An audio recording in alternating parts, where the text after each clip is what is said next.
In today's order, I had 3 goals. I wanted to send cards that were short printed of Hall of Fame players and prior to 2017. This is just one of the many topics I'm going to talk about in the video. I really want to dive into some questions and answers and stuff that you guys have left in the comments in the last couple weeks. I did want to share something exciting too. My wife and I added a new member to our family. So if I miss a week of videos, know that it's not you guys. Life just may take over, but I still plan to upload weekly. So if you guys have been good, I hope life's going well, and I hope you enjoy this video.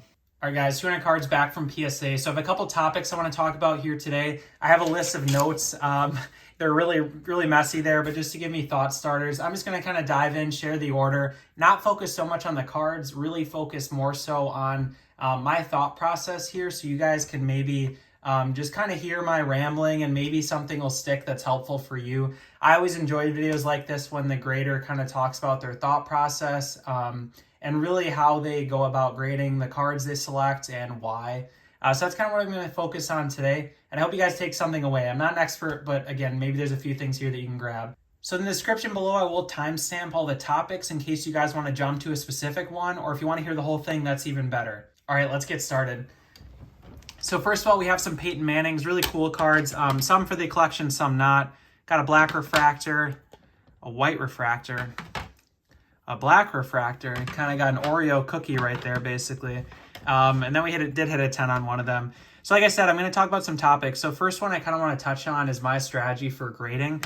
So you've been on the channel, you know this more or less. But I grade cards that are fairly common a lot of times and are affordable.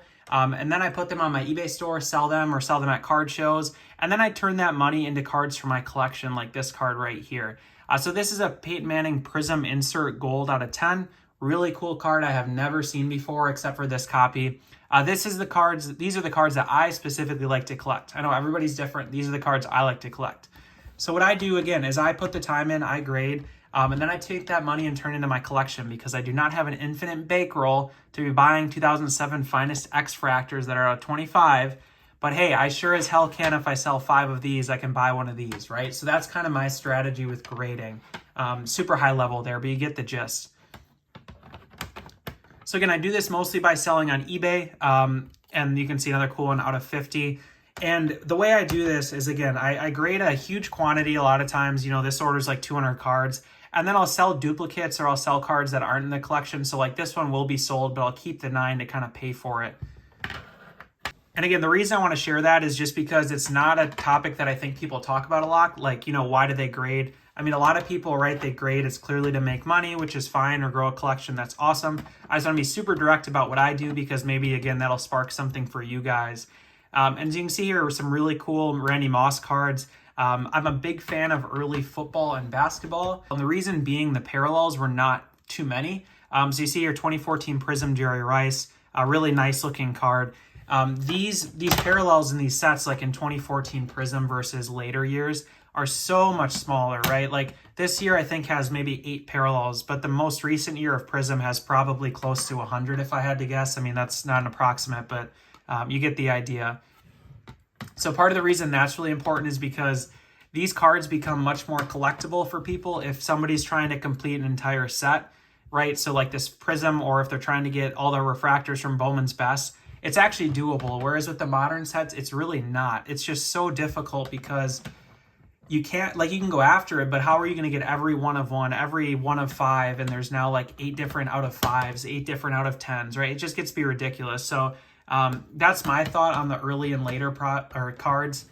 And the other thing in general, like the population on these, a lot of these that I'm showing, and I'm sure I'll say this in the intro, but they're like less than 10. Like everything I grade in this order is less than 10 pop. I don't know about this one, right? Maybe a little more common, but something like this is a freaking pop 1. So this is a card that I graded, you know, I buy, like you see, I go through a lot of them. You'll hit that 110 on something just crazy. So this is a Randy Moss Finest X-Fractor. And the really nice part is with these older sets is, again, that's a pop 1, so you can kind of demand whatever price you want, which is amazing. Even like an early Prism insert like this, right? If I go on eBay right now, I have the only one listed, which is amazing. That's a great thing. And the reason, again, I say that is because it helps to grow your collection when you're actually grading and selling stuff that people want to buy. And I know, like, for instance, the Moss and the Jerry Rice there are not playing years. I mean, this one is, but some of these are not. So I know it's like has some left to be desired, but there's still really cool cards and there's appeal to it, right? If somebody likes the modern Prism stuff, but they don't, like if somebody likes the modern Prism stuff, you know, they're probably going to want the older players in it too. So that's kind of cool. Then you have a guy like this, right? These are all Hall of Fame players that I'm grading. Manu Ginobili on the Spurs. Just really nice early Prism. That is playing years for him. I think it's like a pop 3. I have 2 of them in here, 210. So it's just nice sets to be grading. And so I don't say this to say like, oh, you should grade these exact same sets I'm showing in front of you. But I just show this to share my thought process, because the thoughts that I'm sharing are what led to me going after some of these sets and selling them, right? Like, I don't know if it's going to work, if I'm going to grade all these and nobody wants them, which is perfectly plausible. I get it. I took the risk by doing it, but it gets me really good inventory that's super long term, right? I'm not too worried about somebody not wanting an Oscar Robertson card in the next 10 years, right? He's always going to be a legend. There's always going to be somebody who wants every Oscar Robertson card. I think I said Oscar Robertson card. So that's what my thought process is here. Like, get eBay inventory that can be set as a buy it now. Let it sit for however long it needs to sit. If this Shaq takes a year to sell, I'm fine with that, right? I know that's not the case with everybody, but the way I do this, I really try to stay within my means so I'm not ever in a rush to sell. That's the biggest thing. Because when you get in a rush, you have to start auctioning, and as we all know, auctioning, you get pretty wrecked right now. But if you can do buy it now, it's nice and slow. You're going to come up with a collector who wants a card, like a Julius Erving insert. This is out of 60, out of early Prism. Just really cool card, right? You've never seen one of these. I doubt I had never seen one until I saw this set. And I'm sorry, some of you probably seen this, but I hadn't until I found this card. So again, point being, just super rare, nice looking stuff that you can just sit on for a while if you have to. Nice Havlicek as well. And we'll get into some other sets in a second. Again, a lot of early Prism here, which is cool. You're seeing a lot of 9s, 8s, 7s. I think the spread is not as bad as this is showing right now. I think ultimately this order was about 40% if I had to remember right, 10s. So we're not doing too bad. Obviously kind of skewed here because I'm doing some of the earlier cards. But a card like this, right, Allen Iverson Refractor, really, really cool. And this kind of brings me to my next topic, which I want to talk about, which is pairings. So what I mean by pairings is as a collector, it's kind of cool to go after pairings of players that you liked and had a connection. Like, again, let's say somebody wants to get all of the Chicago Bulls. Hypothetically, Pippen and Jordan are in this technique set. And you could have a pair of, like, right, pretend I'm standing here, Rodman, Jordan, Pippen. There's going to be somebody who wants that. And that's what I was thinking through with a lot of these cards is, right, grab sets, grab players that are iconic that somebody might want to get multiple of. So if somebody comes on my store and says, oh, okay, wow, he's a Allen Iverson, a Shaq, green Prism, PSA 10, they're like pop 4. That's awesome. You know, maybe they want to buy both and then we make a deal, that kind of thing. It just kind of helps my inventory work with each other instead of against each other, right? So again, if somebody sees I have an Allen Iverson Destiny Refractor, there's definitely collectors out there who want the Allen Iverson and the Kobe Bryant. I mean, I think that's just pretty obvious. Not everybody wants it like that, but there's going to be somebody. So that's my thought process again with a lot of these cards is with this $19 grading, I'm not going to be buying a Kobe refractor for $150, but I can buy the Allen Iverson for $10, $15, grade it for 19 or whatever this was. I think this was 15 at the time when I graded it. And then now I have a PSA 8 that I can, you know, probably fairly put up there for 50 or 60. I'm not sure what they go for, but something like that. So you can make some money. You can grow your collection. Somebody's going to get a card that they want for their collection. And it's a win-win. I think it's a good circle of life for the hobby. And next we have a nice Shaq here, again, mosaic. So one other thing with collecting, I'll jump to my next topic that I want to talk about is the PSA Set Registry, which I think is very interesting and you don't hear about too often. But so what PSA has on their site, if you're familiar with it already, I apologize. But they have a set registry. So like, let's say there's Clay Matthews Super Collectors. They have a registry where you can upload your number. So I could type in this certification number because I own this card. And then it would go into my collection. And I can actually compete against other people to get the leaderboards for like the best Charles Woodson collection or that kind of thing. So what's really cool about this is I think it drives collectability in a lot of these sets because, again, you see here, this is a Sepia Refractor Charles Woodson out of 99. I'd have to imagine like a pop 1 or 2. So moral of the story is there's going to be somebody who's a Charles Woodson Super Collector, or there's a 2012 Topps Chrome collector who needs every Sepia and they want them in a PSA slab. I mean, it's very niche conditions. You understand what I'm saying, but there's people out there who fit that boat. So when I'm buying cards and looking for them, I want to find ones that might fit that boat of cards that would also be in the set registry that people may want. Another interesting topic that I want to touch on here too is buying local players. So if you go to card shows, like I'm from Wisconsin, right? These Packard players you're seeing a second ago are really cool because a lot of people have nostalgia for them and a lot of people want them, but they're not going to do the best on eBay per se, right? You're not going to see a ton of views on it, but you may sell it. But if you're taking these to card shows, it gets really cool because you can now actually literally just trade the cards into cards that you want or that are better for your collection. So if I take a Donald Driver, right, and I need to trade it into something that I can, again, grade again, or I can trade into a Peyton Manning, that's a really cool way of doing it as well. Or worst case, again, you can just sell the card and then buy the one you want. Now I have some nice early Gronk here, some blue prism. Again, you can see what I'm doing here. It's just really early cards of essentially Hall of Fame nostalgic players that people really liked from, let's say for football, right? Fantasy football, a lot of people remember these guys or just as a kid watching them.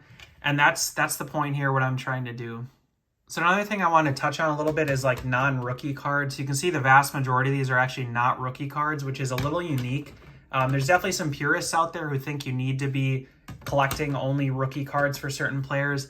I personally don't feel that way, and the reason I say that is because I have naturally kind of become a collector of Peyton Manning where I don't really care for the 98, his rookie year cards. They're not something that I'm super interested in, but I really enjoy the later Topps Chrome and Topps Finest, like this Randy Moss set. So I do know that there is, let's say right there myself, there's people who don't just want a rookie card. They want really cool designs from other years. And the reason I say that, and I think it's important, is just give you guys other ideas because, again, when I first started, a lot of times you're looking and it's just the same stuff all over the place, right? It's like you got to buy John Morant. You have to buy Zion Williamson, the rookie cards for them, whatever. But no one ever talks about these Hall of Famers in like super short print sets like a Vince Carter on a 99. Right, I mean, it's not the flashiest thing ever. These are probably like, I don't know, 50 bucks, 40 bucks. But the thing is, when you're grading at such cheap price points, you can really grade a lot of these really, really neat cards, like a die cut orange prism here. It's out of 139. Again, I have to imagine like a pop 2 or 3. This is the stuff that I would rather have long term that I think is super collectible. Again, versus these super modern rookies who have proven nothing and really need to do extremely well for their prices to go up. And it's no offense if you collect these guys, right? I think there's space for everyone to collect whatever they like. But if you're going to be going after a bunch of cards for them, you just honestly have to keep in mind from what I've seen that they just go down over time, unfortunately, because they just print so many of them, at least with the modern guys. Nice Manu here to end the stack off. I'll grab 2 more stacks here so we have some. I'm gonna move these stacks so we have some space. And we're going to jump into Kobe Bryant. So a guy like Kobe, for instance, I really went after stuff for this order at least that were probably, again, that 2017 and earlier range, just because they're a lot shorter print. There's less graded. So like a card like this, you know, Rookies and Stars isn't the flashiest thing ever, but it fits in an affordable price point. And that's kind of the next topic I want to talk about. So what I've seen, at least with the way the market is right now, if you can get cards that are under $100 in a PSA 10 or under probably $40 in a PSA 9, and you can still make a little money doing it, they're very, very desirable, I've noticed. I've had a lot of luck selling cards. You know, some like this insert might be a little more, but the vast majority of what I'm grading here, these 10s are worth like, you know, between 60 to 120, let's say. Like this is probably closer to the 60 point. And the reason this is good is because it's much more affordable for a larger, let's say, population. So I can get people who come in and they want to buy 5 or 6 Kobe cards in my eBay store. That's awesome. Again, I can go take this insert, sell it, you know, for whatever it's worth, and then go buy cards that I want quicker if I'm offering cards that are actually more in demand. So I think the large problem I ended up with for a while there was I was just grading cards that were so hard to sell because they were so expensive, or you know, nobody wants to pay the kind of prices a lot of the cards go for. The average person can't. So I really wanted to get cards, again, that were affordable and that fit kind of the boat where they can sit in the store for a while. If they sell over time, that's great. If they take a little bit, that's totally fine. But like, I'm not worried about a Kobe insert like this, right? There's always gonna be demand for it. Somebody wants to collect all the Kobe inserts, especially like the finest, right? Like stuff like this. Nobody will ever turn these down if they popped up at card show, somebody brought this up to your table, right? You might not pay $200 for one, but they're always going to have demand to them, which I think is cool. Also pointing out this set, I thought it was super cool. So this is from 2K17, so it's a basketball insert for the video game from 2K17, which is kind of cool. Nice 7 here. Not sure what that is. I'm definitely going to make a video where I crack some of these open and then take them out so we can figure out what the mistakes were made on these. But anyways, one thing I want to mention too as well, you see the players that I'm grading, that's awesome. But as a viewer, right, you have different niches that you know way more about than I do. So maybe you're seeing this and thinking, okay, Kobe, 2016 hoops, mid-career guy, right? He's mentioned about like the less than 100. Maybe you're into baseball, right? Maybe there's Aaron Judge cards that fit that boat. Maybe there's, Mike Trout cards that fit that boat. Just something where you kind of can use some of these and hopefully try them out. It doesn't have to be huge orders, but I hope that, if some of these tips help you and you try them out, I'm super happy if that's the case, because this is just kind of what I've experienced so far. And I think, what's kind of seemed to do well for me. Nice insert SP Authentic Jordan here. We do have one more stack after this Jordan stack. Actually, I should say Dirk stack, I guess. PSA 9, numbered Dirk. So again, all Hall of Fame guys. A lot of this, because again, I'm trying to fit that nice price point, are not the top of the notch guys though. And I haven't mentioned that yet. All right, like this Dirk, again, refractor PSA 8, unfortunately, but I really don't think I'm going to lose money on it. It cost $15 to grade. I probably bought it for $5, $10. I don't see any reason you couldn't get $20 or $25 for this. So sorry, I was talking about though, it's not the top of the notch Hall of Fame players. Wow, I can't think what I'm trying to say, because they don't fit that price point, right? Like this is a nice Dirk, I think numbered out of 99. This was a Jordan, you're looking at hundreds of dollars, right? It's a lot harder to sell that, whereas these are much more affordable and reasonable. Like how cool is this Durant, right? It's super cool. And I'd imagine, I don't know, maybe $100, probably less. So it's just nice to have this kind of stuff in your store, because it's much more appealing to a larger audience than if you just have Jordan PSA 10s or, some of these rarer sets. Instead, go for the second tier guys, so you can, again, kind of still catch the people who want to pair all these together, like I mentioned at the beginning. Another nice Durant. Again, you can see I did a lot better than I think that first batch was showing. These later year sets I really did well on, like this Rodman 10. I think I have a nice run of 10s here, which is good. So another thing I want to talk about is acquiring cards. Like, right, where do you even find a card like this? Or again, if you're looking, like I said, baseball, soccer, that sort of thing that kind of fit this same boat of what I'm talking about. Sorry, pause. This is a really cool hit. I think it's like a Pop 3. Nice refractor 2001. But again, where do you find these cards? I guess the number one word I'll say is creativity, because like, again, a card like this, it's hard as hell to find on eBay. There might be some, I shouldn't say there's probably some of these sitting on there, but sometimes you have to just look at card shows. Sometimes you have to look on eBay. Maybe there's other sites you can find that sell cards. And so you can really just try to get these cards in bulk. Like a lot of this Prism came from eBay lots or at card shows. And the best part about card shows are that I can look at them, right? So if I found this Techniques Dennis Rodman, I can pull it out of the sleeve. Okay, I think it's probably an 8 or better, so I'm going to grab it. You can check right there, which is super nice, versus, buying on eBay and just hoping the guy wasn't ripping you off. That's the biggest thing. As Calvin Johnson. This again, like, right, fantasy football guy that I have nostalgia for. I'm sure somebody does, Blue Wave. And I know this already sold, which is awesome. I think, so for $80 or $90, which is honestly, I think, a pretty good deal for somebody. But for me, it's nice too, because again, I don't collect Kelvin. I can go buy Peyton Manning. So it's a nice way to do it. And it's a very attractive, good looking card. Like some of these, again, look at this, just Snow Game, really cool Kelvin Johnson. Again, I'm not saying go buy Kelvin Johnson or do what I'm doing. I'm just saying this is the thought process that I have, right? It's guys that I personally have nostalgia for. That means likely other people do. I think that's something to really think through before you buy a card to grade it. You'll see even too, these early Prisms are just so cool. You got 10, a 9, and a 10. It's a nice grade here. And these years too, a lot of times, just going to point this out, that corner right there can get white. So that was the hard part with this set, especially if you're looking at like basketball or something different. Just keep an eye on the corners on those sets. That's what really drew the grades down for me in a lot of these.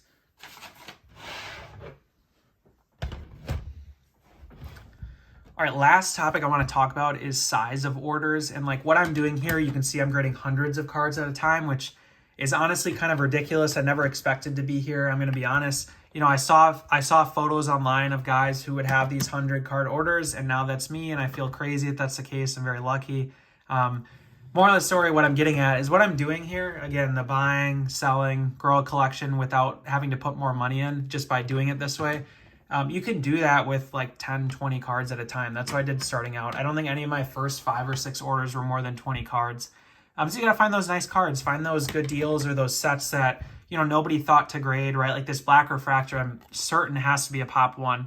Out of $299, Reggie Wayne, about to be a Hall of Fame player. Now, is this gonna be hundreds of dollars? No, probably not. Is it gonna be 100? You know, probably. I don't know. It's up to somebody, right? I'll put a buy it now, best offer, and let it sit there for a while if I have to. But again, the point being, you can start small, and then every order just stay within your means. If you grade 20 cards, you sell 5.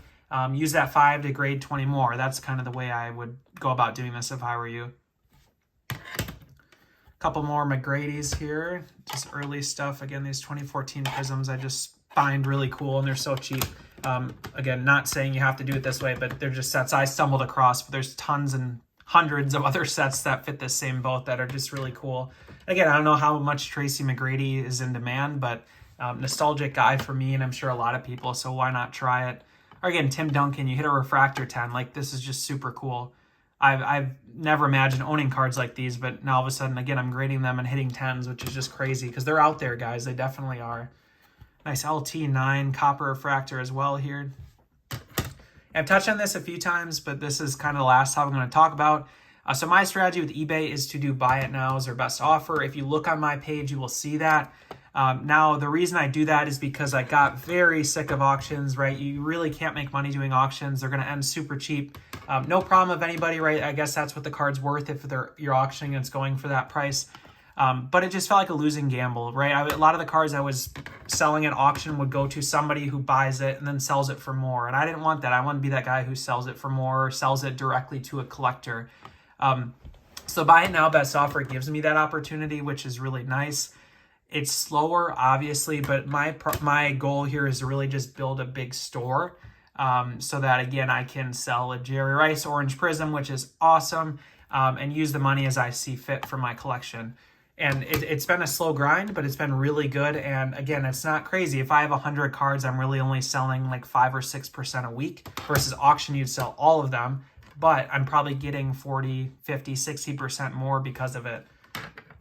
The other thing with these older sets too that's really nice is, again, you're not selling to people who are trying to buy and just flip it. Who's going to be flipping a Tracy McGrady like refractor that's collectible, but it's not like it is fluctuating in price or something, right? These cards are likely going to collectors. And it's funny, I have this like random Prism draft picks in here, but I just thought this card was cool. I got it for a couple bucks, but who knows? Somebody wants it, Michigan fan. Somebody out there again. Yeah, Michigan fan will want that. So there's Topps Pristine, Tom Brady, Orange Ice. And again, quick reminder, everything I said today, take it with a grain of salt. But if it helps your thinking in any way, I feel like it's useful to just share. And I wanted to do that because, again, I enjoy videos like this just to kind of pick their brain. But my logic and way of doing it isn't perfect. And it's not going to be the, end all be all for you either. You're going to have ideas that are different than mine. And that's really good. So you should stick with your gut. But if you incorporate some of these, that'd be great. So we're ending on a Tom Brady, Peyton Manning. Cool classic clashes here. So hope you guys enjoyed. Feel free to subscribe if you haven't already. Thanks for tuning in.